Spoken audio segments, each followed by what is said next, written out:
So, we went off the gi here, right? This cloth gets real tight, especially when people wear tight gis. So instead,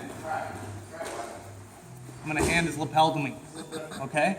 And we can move around, and I wanna get this as loose as I can. Let him roll up, and start walking it up, okay?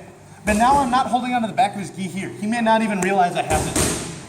Okay, now everything else is the same though. He makes his space, he gets his underhook. I might even be way down here trying to block his hip because he gets that knee in. That's fine, I still got my tail. Right? I'm gonna just swim that arm up, dive the elbow in again, and hand it to myself. All right? And I could sit here for a little bit. John probably doesn't feel like he's in too much danger. He's pretty well controlled, and this is why I need to keep my knee up. I don't want to immediately stand up or he's gonna start regarding me. You see? And now I gotta deal with that. So I wanna stay in my good side control position here until I'm ready to walk. Okay? Same thing now. My right arm extends, my left elbow stays tight. And if I need more pressure, if my grip is too loose and he's got space there, I pull that tight to his neck. And I step up, start pulling myself around his head. Okay? Head's in the center. Now once I get up above, I'm up on my toe. And the last part here is when I get to that position, if I still don't have it, I want my weight coming backwards to pull my arm up into his neck. I don't want to drive forwards and stretch that X out. You see? Make sense?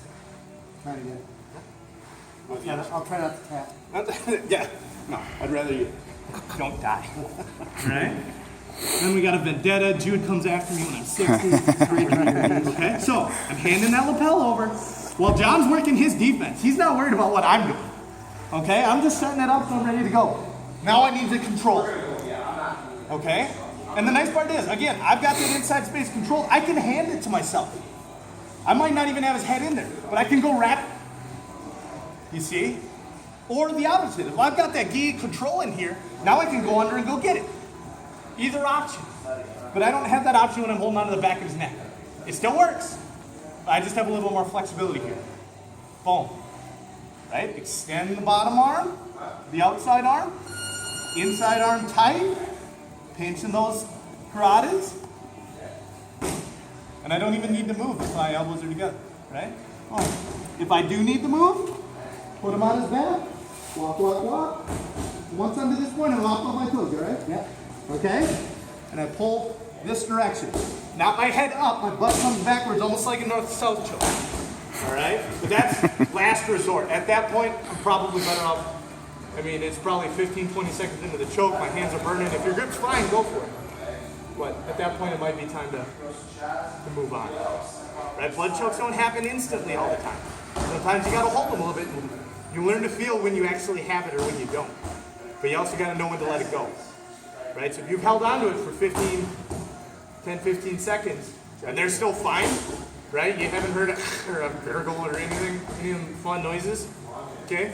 I'm in a good position. I might as well make sure I maintain it. I can wrap over to more armbar, back there, all kinds of stuff. All right? So we're doing the exact same choke, but this time we're gonna free that lapel, pull it out, and hand it up behind the head.